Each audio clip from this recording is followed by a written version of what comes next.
verdade, eu queria que tu falasse brevemente um pouquinho sobre você, né? Claro, deu uma pesquisada no teu perfil, grandes campanhas e momentos históricos, como crise do mensalão no PT, até campanhas, né, internacionais, a nível América Latina. Como é que você chegou primeiro no marketing político, né? Você tem as duas formações, jornalista, publicitário, e como é que encontrou esse nicho e como é que chegou a dominar a América Latina, né? Quem sou eu? Quem... Nem Bolívar conseguiu. Era... Giliane, eu sou jornalista de formação, mas a minha vida toda eu sempre tive um interesse muito grande pela política, pelas questões sociais, pelas questões da história, né? E sou jornalista formado pela Universidade Federal da Bahia, tá certo? Eu entrei na universidade na turma de 77. Eu, apesar de parecer um garotinho jovem, eu tenho 64 anos e comecei a trabalhar muito novo com o jornalismo, né? Na Bahia, o desenvolvimento da publicidade, da criação publicitária foi muito grande e eu tive a oportunidade, né, de migrar, num determinado momento, do jornalismo para a publicidade, né? E daí para a comunicação política, a comunicação institucional, foi um pulo, né? As coisas acontecem na vida pelas oportunidades que nós temos, né? Sempre muito envolvido com essas questões.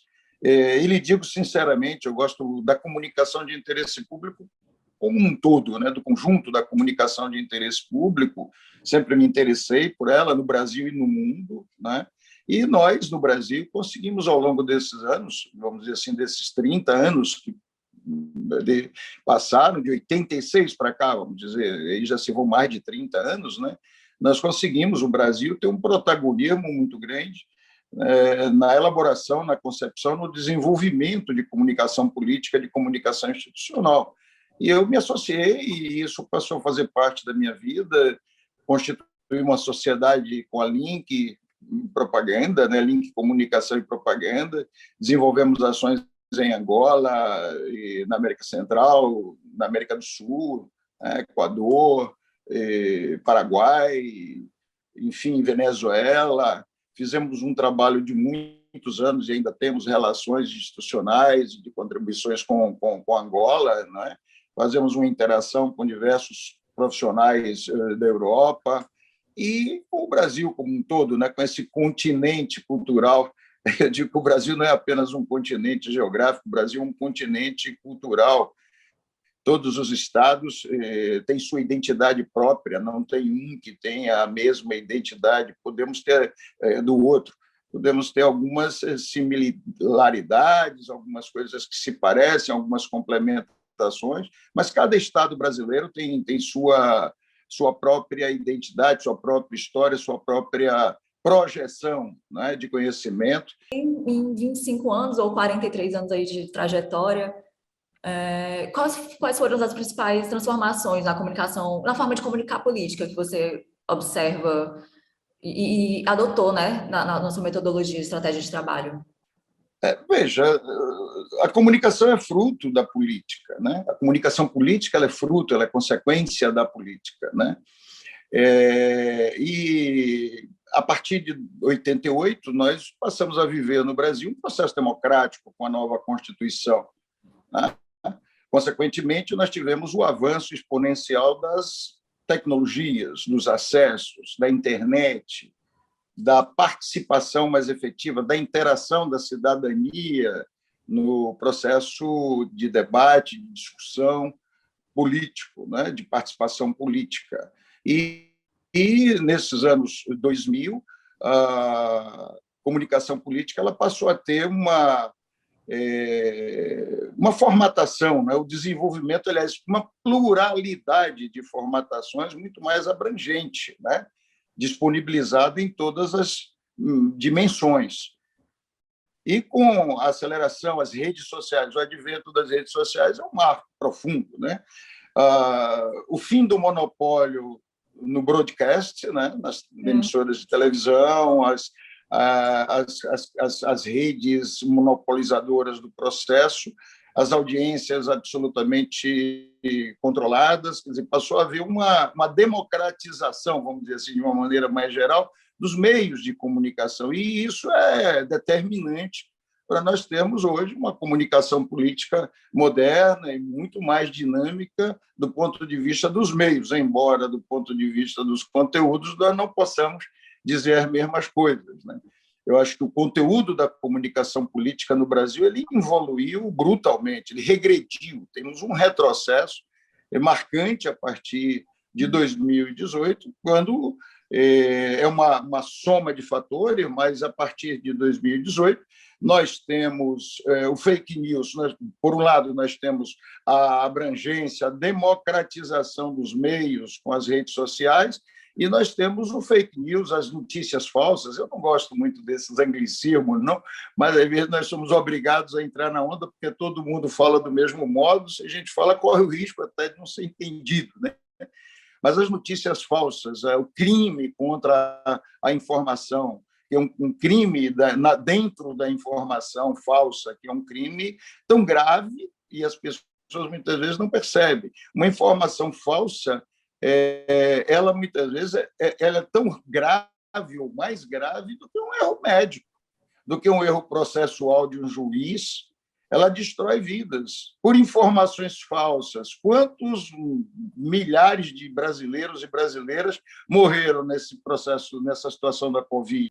Entendo. Então, resumindo, posso dizer que você considera as grandes transformações na comunicação política, né, dos últimos anos, a melhoria, né, as políticas públicas de participação pública, né, até, né, canais de transparência e tudo mais do governo, enfim, o surgimento das fake news e o advento da internet. Seria basicamente isso, né? Isso. A tecnologia aplicada à comunicação, né? E já que a gente entrou aí nessa seara das fake news, primeiro eu queria saber a sua posição quanto a esse tipo de recurso, né, esse tipo de estratégia adotada por outros profissionais, né, do meio de comunicação. E a pergunta de sempre, né? Já foi convidado a fazer esse tipo de estratégia, de serviço? E qual foi a tua postura? Enfim, como é que você O recepciona fake isso? news, para mim, olha, é assim, a comunicação, de um modo geral, mesmo como publicitário, né, como repórter, como eu não sou mais ético que ninguém, não me julgo mais ético que ninguém, detesto o moralismo, acho que o moralismo é o maior inimigo da moral, né, como a moral como valor, né, como respeito a princípios, valores, respeito ao direito do outro, né? Eu não me considero, mas tem coisas que para mim sempre foram muito claras, né? E nesse aspecto das fake news, para mim isso é assunto de polícia, é crime.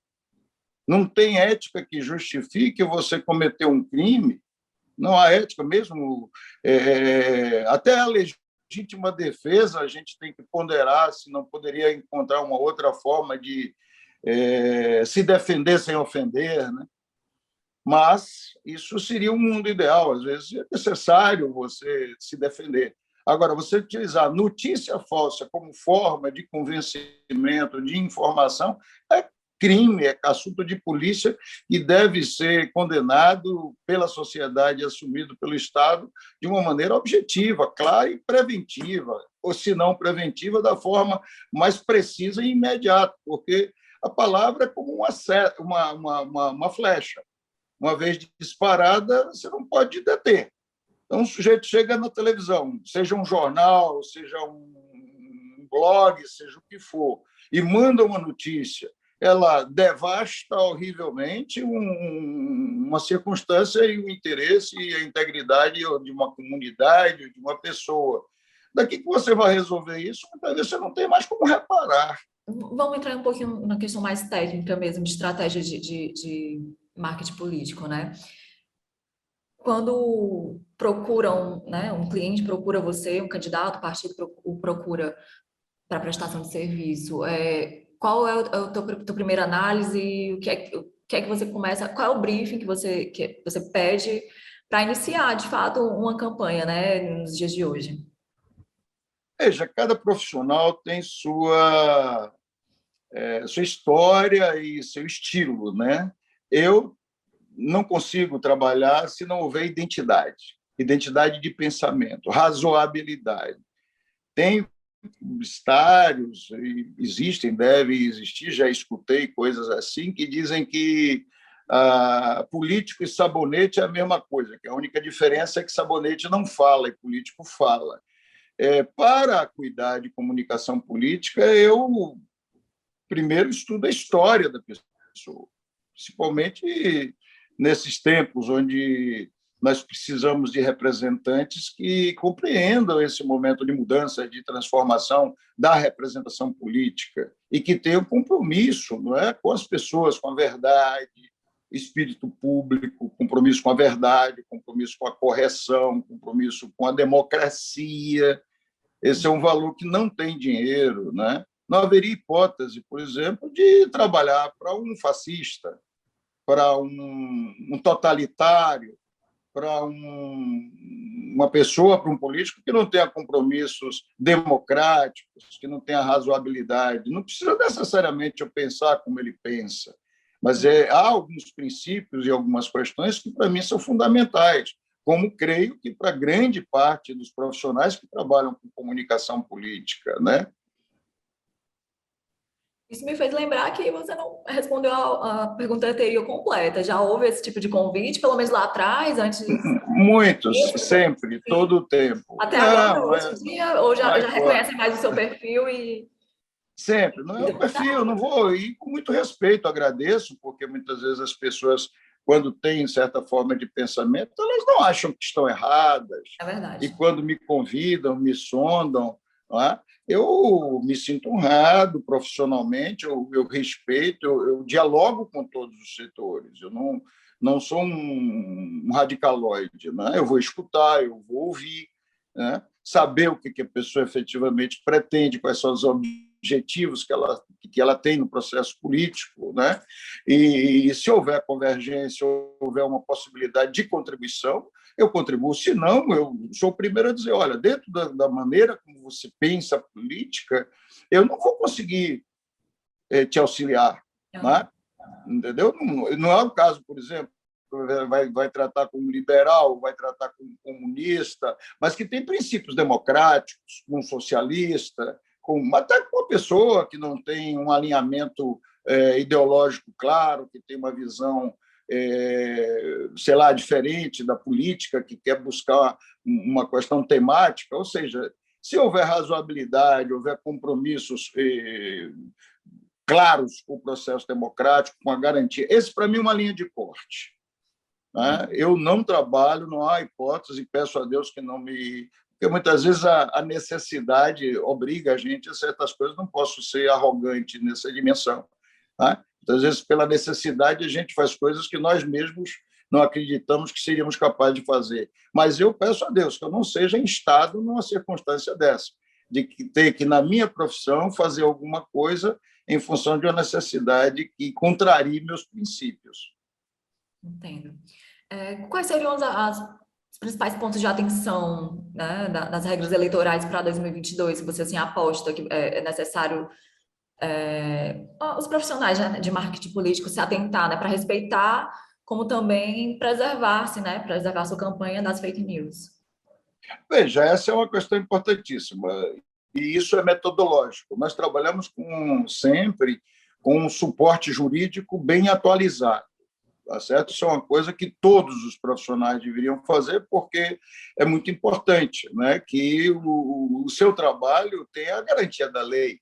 As regras eleitorais para 2022 estão postas, é até um assunto que eu estou estudando, ainda nem poderia falar a respeito, mas é como nas outras eleições. Você tem que ter as informações claras, né? Você tem que ter os dados objetivos do que está posto, para que você possa desenhar, né, as suas estratégias de proposição, de defesa, de prevenção, de montagem da narrativa, né, que você vai desenvolver.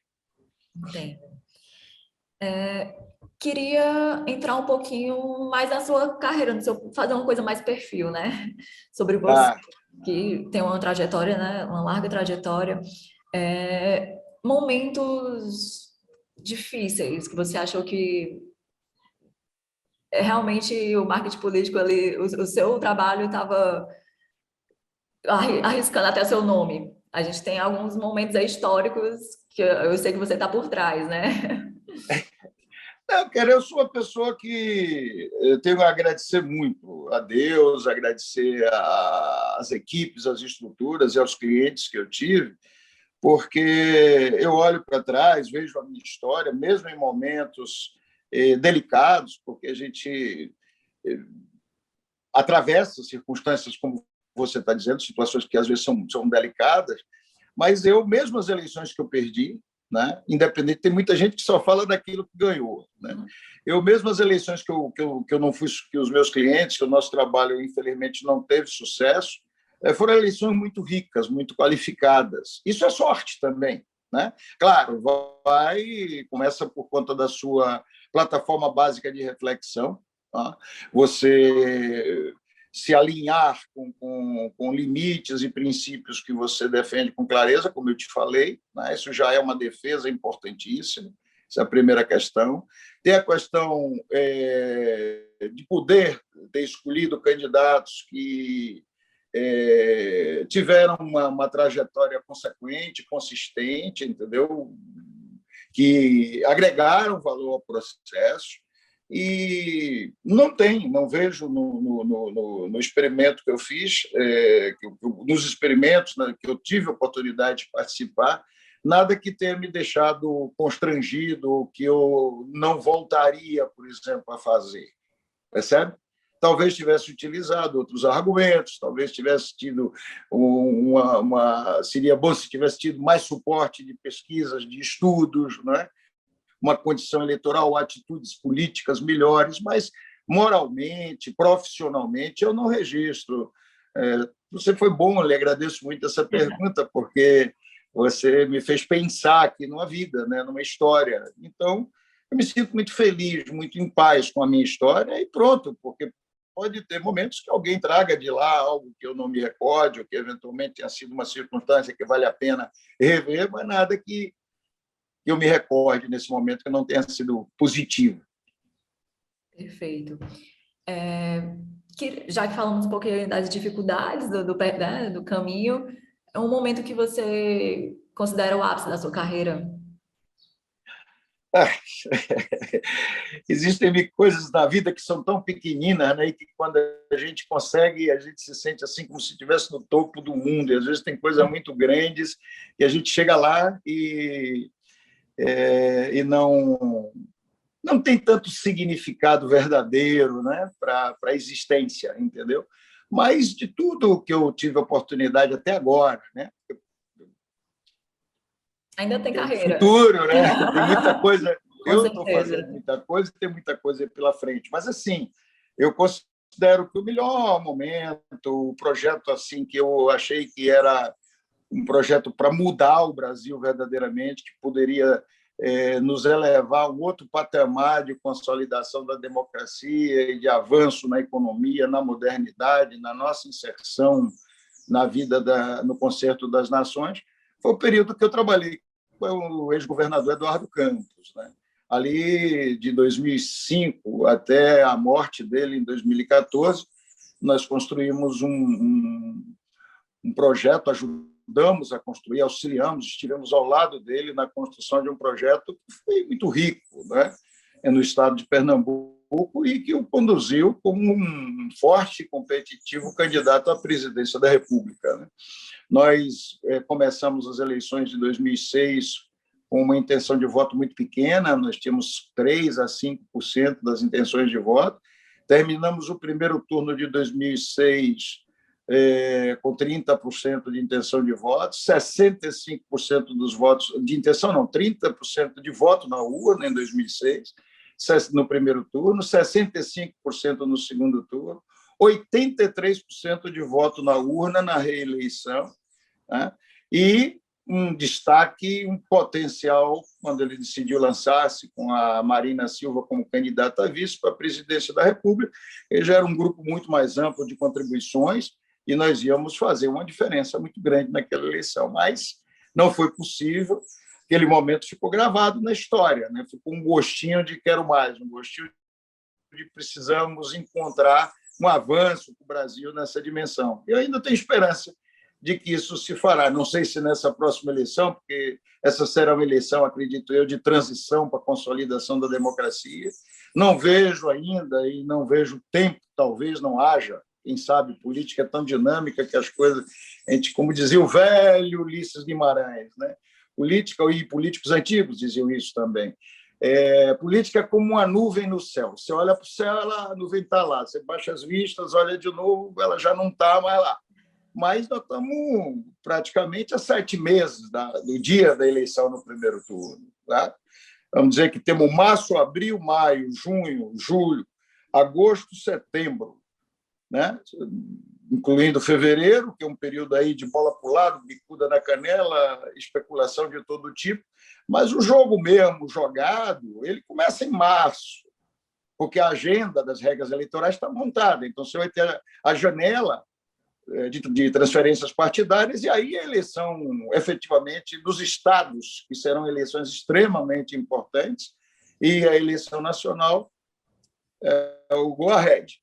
Então, não vejo nesse período como, de onde, por que surgiria um novo nome a galvanizar os princípios e os valores que vão ser defendidos nessa eleição. Já estamos nos encaminhando para a pergunta final, você já entrou mais ou menos no ponto, na questão que eu ia trazer. Sua perspectiva, né? Na verdade, eu queria que você fizesse uma análise crítica sobre essas eleições de 2022, claramente com peso mais para a presidência, né? Mas uma análise, uma aposta, né, do que pode acontecer aí, até mesmo, na verdade, uma aposta nessa área do marketing político, né? Como é que você vê, você aposta as campanhas para esse 2022? Opa, esse é o assunto da hora, né? Eu creio que o Não assunto que perguntei sobre a todos... previsão do resultado, perguntei sobre a Eu estratégia de sei, não. comunicação, certo? Eu digo o seguinte, é um momento em que nós, profissionais, você, né, a imprensa, os políticos, os estudiosos, os cientistas políticos, as pessoas envolvidas com a política e nós que trabalhamos com a comunicação política, todos nós estamos mergulhados nesses estudos, no entendimento do que o eleitorado, né? Essa noiva tão desejada que a eleitora e o eleitor está pensando e como vai pensar e o que vai motivar esse eleitorado para tomar as decisões, né? Em função das ofertas, né? Até agora você tem aí as caracterizações, mas você não tem ofertas concretas, né? Perguntar objetivamente, porque o que interessa para a dona Maria é o preço do bujão de gás, é o quilo de feijão no supermercado, é o remédio para o menino que está em casa doente, é o posto de saúde, é poder sair de casa para ir para o trabalho, voltar, ou ir num lazer e não ser assaltado. Coisas que, às vezes, eu penso que os políticos estão dissertativos, estão formuladores, é como se, de alguma forma, eles se desviassem, se distanciassem das realidades concretas das pessoas, né? Endividamento concreto das famílias. Quer dizer, tem, logicamente, muitos assuntos sendo tratados, tem muitos candidatos dizendo coisas, falando coisas, mas não sinto que isso tenha ainda sido colocado de uma forma que toque o sentimento, o coração, porque as pessoas estão muito descrentes de tudo, não é? A gente vem nos últimos anos da gestão de Dilma para cá, vamos dizer assim, a gestão de Dilma, a gestão depois do impeachment, né? do Temer, a gestão de Bolsonaro, então, um desastre objetivo na vida das pessoas. Quer dizer, o endividamento das famílias cresceu, o desemprego cresceu, a inflação subiu, o preço, a carestia, um desastre, a destruição do meio ambiente, o desrespeito às minorias, o utilitarismo pecaminoso das igrejas, né, em nome das religiões, tem se feito verdadeiros absurdos com os fiéis, não é? De um lado,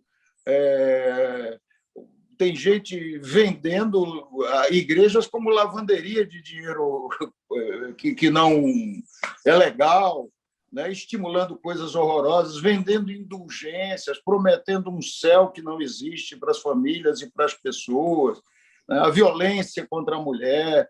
Quer dizer, nós temos um momento em que a sociedade está muito mexida com relação à observação do que se vai fazer concretamente, a quem ela,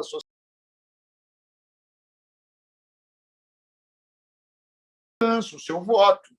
Né? Eu penso que nós vamos ter aí os 7 meses a partir de abril, né? Vamos colocar ali 5 de abril, 4, 5 de abril, que é o último pela agenda legal eleitoral, salvo engano, que é a desincompatibilização dos cargos executivos, de quem ocupa cargos executivos para disputar as eleições de outubro, perdão. Nós temos aí, a partir daí, uma conversa séria que a sociedade vai exigir. Eu penso, não é? Eu acredito, e isso é uma fé, vamos dizer assim, talvez esteja no campo da fé, né? Que a sociedade ela seja muito mais autônoma, muito mais emancipada, muito mais livre para examinar com critério as questões de valor, a política que se organiza para governar o Brasil na sequência, né? Porque quais são os nomes que estão postos? O Lula, o Bolsonaro, o Moro, o Ciro e o Dória, Simone Tebet, o Alessandro Vieira. Creio que esses são os nomes postos, né? Com uma polarização de acordo com todos os institutos que nós temos visto divulgar aí as pesquisas quantitativas, que são pesquisas insuficientes, né? Pela própria natureza das pesquisas quantitativas, elas refletem o humor e a percepção das pessoas no momento em que elas são escutadas. Tá? No entanto, nós estamos com conhecimento de muita pesquisa qualitativa de qualidade, e nessas pesquisas o que se revela é uma decepção profunda com a política, não naquela dimensão oportunista da negação da política, mas uma decepção, uma frustração, talvez menos do que mais do que uma decepção, uma frustração, que são duas coisas muito parecidas, né? Estão ali calibradas, a decepção e a frustração andam muito juntas, mas eu penso que as pessoas estão esperando mais do que uma nova conversa, uma nova formulação que tenha concretude, que ao eu dizer uma coisa a você, eu respeite o lugar de fala que você representa, porque eu compreendo qual é a sua necessidade, e você tem espaço para dizer de uma forma concreta qual é a sua estrutura de pensamento e o seu querer. Ou seja, eu acredito, né? Espero também que nós tenhamos uma eleição mais respeitosa com o eleitor, mais verdadeira, que os políticos, ao contratar a sua comunicação, né? Isso não pode ser independente, né? A comunicação política ela é eficiente quando ela existe em atinência à política.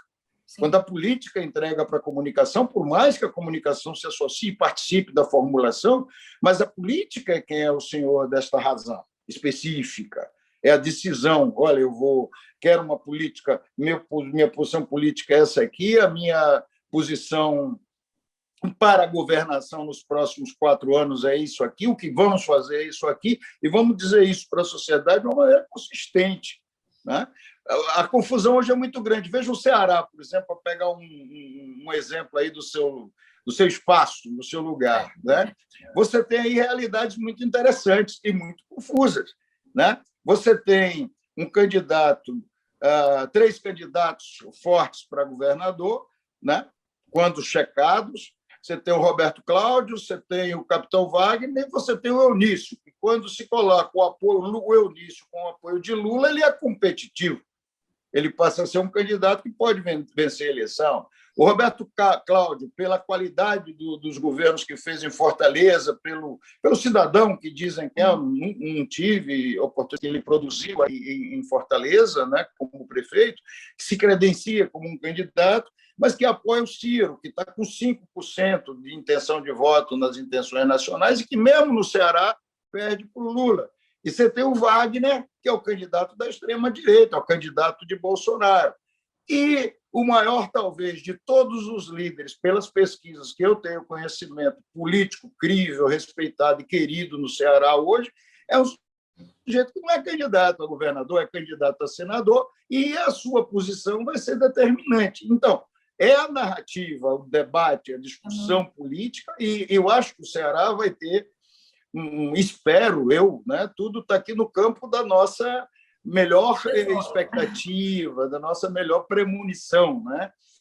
Eu acho que o Ceará, pelos governos que teve até agora, tanto pelos gestores que teve no governo federal anteriormente, como na Prefeitura de Fortaleza, e mesmo nas prefeituras mais importantes do interior, o Ceará vai ser um laboratório com uma conversa muito consistente do que se fez mesmo. Né?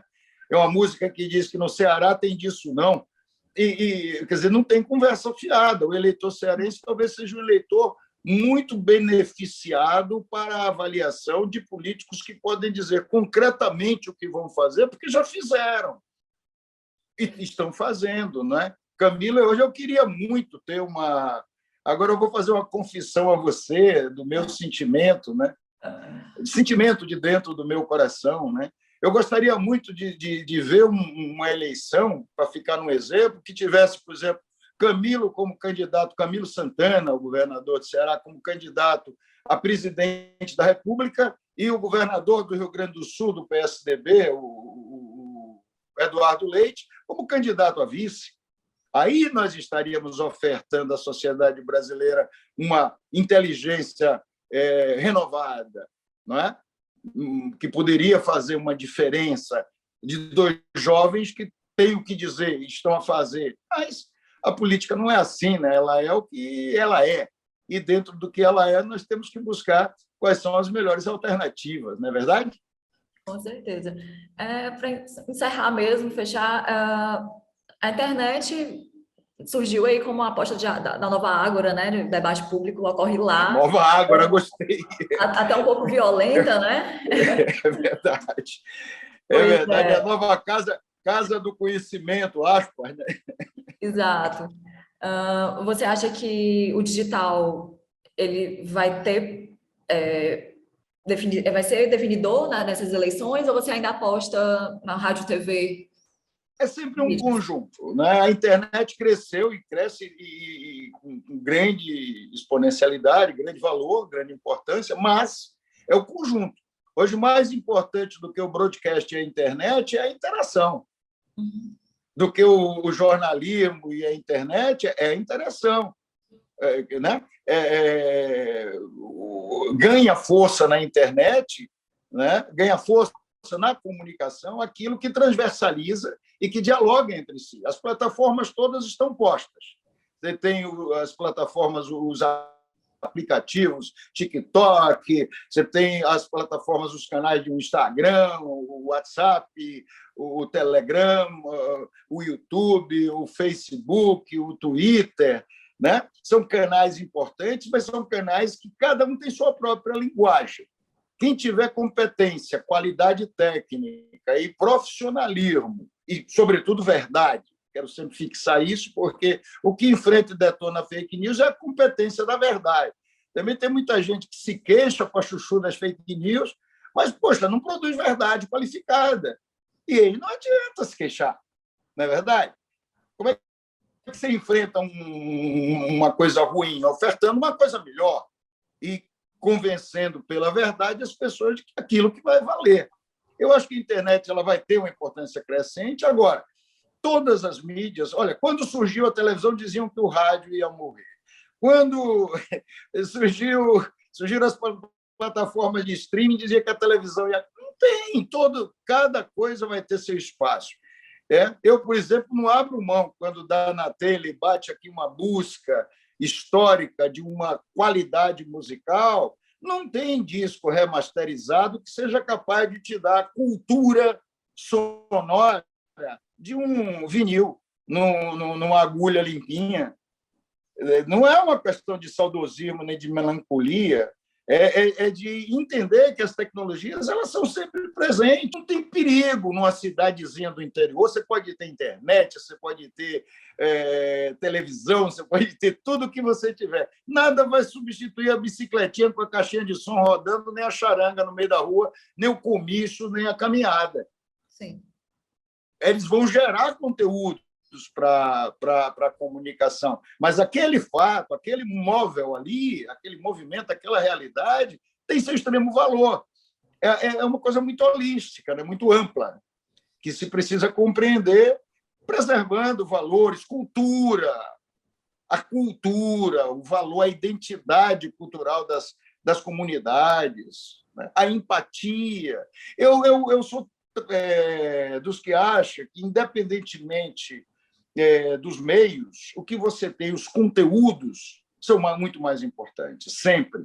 Mesmo que, eventualmente, você tenha um conteúdo que você não consegue viabilizar tanto quanto você queria, mas sem ele, o espaço da verdade vai estar comprometido. Então, o político que tem mais conteúdo, valor e que se adequa à comunicação no momento, que fala a linguagem que as pessoas podem compreender de acordo com os elementos contemporâneos, como é que você vai falar para os jovens? Como é que você vai falar hoje para o jovem desempregado que está lá submetido à violência da droga, ou mesmo que não esteja, que não tem trabalho, não tem qualificação, que fez uma escola ruim, como é que você vai tratar com ele com relação à expectativa da vida dessa juventude para frente?